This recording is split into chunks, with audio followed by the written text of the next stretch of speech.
Hey guys, welcome to our Mindful December Day 9. And you know, when I was starting this challenge, I was planning to take those videos on the beach because, you know, it just looks so nice and it's a great background. But now, like, the rainy season has officially started, and it's not even just the rain, but it's just so windy on the beach that I can't take those videos there. So here I am under the umbrella where it's quiet and dry.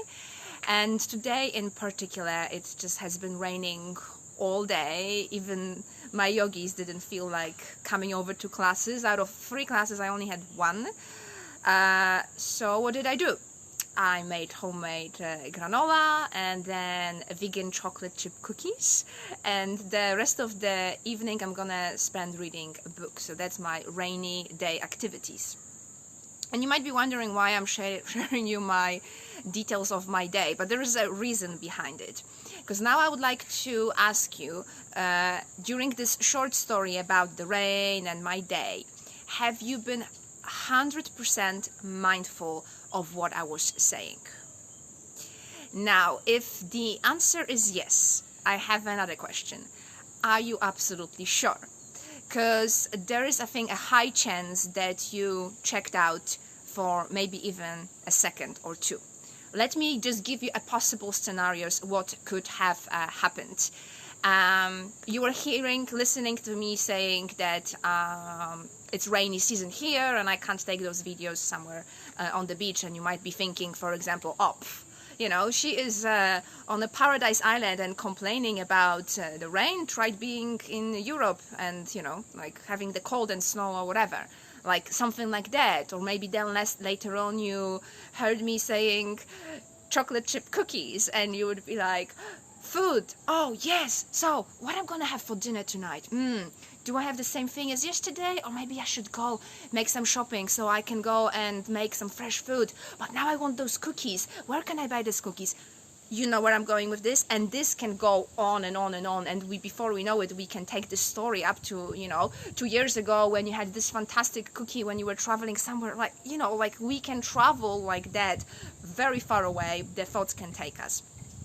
And that's the thing, that we might think that we are listening mindfully, but there are so many distractions in our mind that sometimes we don't really listen with this intention to fully understand. There is just us creating so much stories behind when we are listening. So actually, mindful listening is one of the hardest things to do. And unless you are enlightened person, actually developing like mindful listening skills is gonna take some time. It's gonna take an effort, but it's definitely worth it. Because imagine, like, there are times when you're speaking to someone, you're opening up, and they are giving you this 100% undivided attention. You can feel it, that there is no other world for them but you. You're in that center of their universe, and what you're saying captivates them, and you feel special. You feel like chosen, that you can open up and someone is really dedicating their whole attention to what you're saying. We all love this feeling. We all feel then like chosen, and we feel special, that what we're saying is meaningful to them. And the thing is that we all love to feel like that, but actually very rarely we give that kind of undivided attention to other people, because it's such a hard thing to do. I know, I mean, like, I'm speaking from my own experience, because we have so many distractions all the time.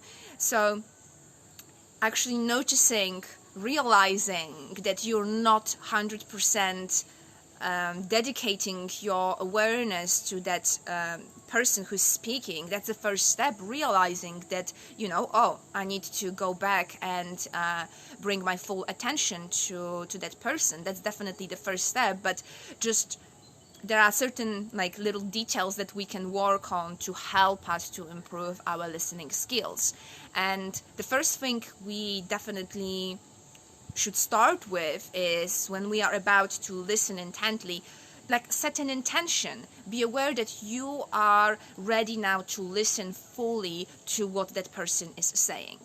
And like one of the easy things first, let's talk about that we can do is obviously like put the phone away, because nobody wants to have that audience when we're just like, even for a glance checking the phone. People can see that, people know that, they register that, and that is so distracting, and they know that they don't have your full attention, because the message is beeping up, or even the light is blinking, and you are already distracted because you know that there could be a message that you want to check, and then you're having this internal fight, should I check it or not, because you know it's going to be rude, but then your attention isn't already anymore on actively listening. So just put the phone away, dedicate this time for that person.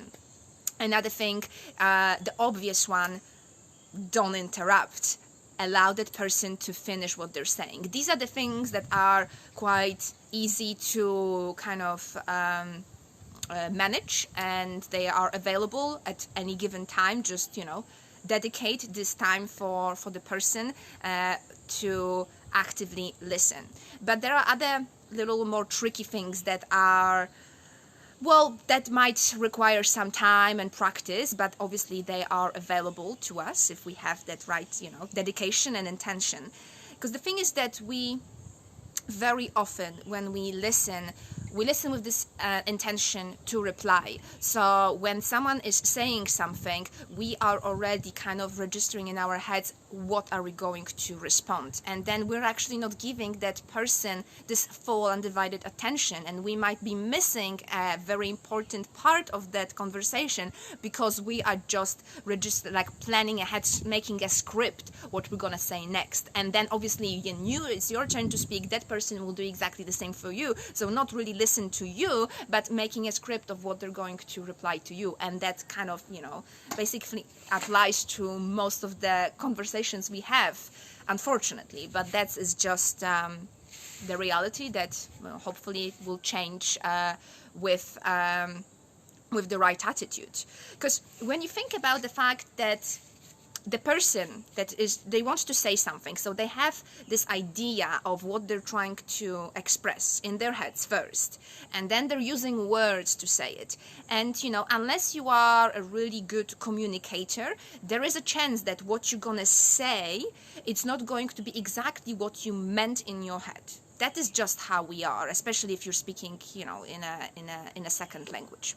So now what they're saying, it's already a little bit different from what they intended to. And then you are listening to what you're saying, and very often, instead of just actively listening to understand, we are interpreting, making a story based on our experience, our life, our beliefs, our knowledge, our perception of the world. We are making a story of what they're saying.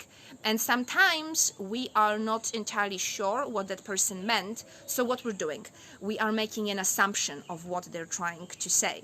And the end result, what we got out of that, could be completely different from what the person was trying to say and didn't even say that intention in their heads. And that is just poor communication. So what we can do is stop making assumptions. If we're not sure what the person meant, don't try to interpret, oh, I bet they meant this or that, or probably that's what they're trying to say. You don't know what they're trying to say, and asking them to clarify, that's just gonna give them this opportunity to make themselves clear, and maybe they will even notice that there was something missing in their explanation, and it will give them an opportunity to really say what they meant. So just allowing yourself to be fully mindful and present with that person. Just not making any stories, not trying to come up with an idea of what they're trying to say, but just having this ability to be 100% for that person. And it's one of the greatest gifts we can offer another person, this undivided attention. And I think especially these days with all the social media and those instant images that we are being distracted by, having undivided full attention, it's one of the most challenging things to do. Try even here, trying to catch your attention. I see these messages that are showing up on my screen that I have 2 viewers and then 3 viewers and then wait, it's again 2 or 1. I'm losing people. How do I get their attention? It's so damn hard. I know. We all do it, and I check out as well. I sometimes listen to reply. I completely have those moments when I just check out and think about something else, and then return, and I feel guilty because I know that I wasn't there 100% for that person. So this is just also like just showing respect to one another through that, and I would really would like to invite you now to give it a try with another conversation, the next one that is gonna show up after watching this video. Set this intention to give them this undivided attention, and don't try to listen to make a story out of it. Listen with this intention to just purely understand, because sometimes by the end of the day, actually people, they just want to be listened to. Sometimes they don't even they don't want your advice. They just want to be heard, and without your judgment, your opinions, and what you make out of it, just to hold the space and create this opportunity for them to be heard. And I think that's beautiful. If we all created that space for one another, it would be very we would create more beautiful and open relationships with one another, and maybe so many fights and arguments and miscommunications could be avoided. And I'm gonna finish this video by a quote. I'm not sure I think it's from Dalai Lama, correct me if I'm wrong, but if you're just gonna continue talking, you're gonna repeat what you already know. And if you stop talking and listen, you might actually learn something new. Thank you so much for listening, hopefully mindfully. I'll see you tomorrow.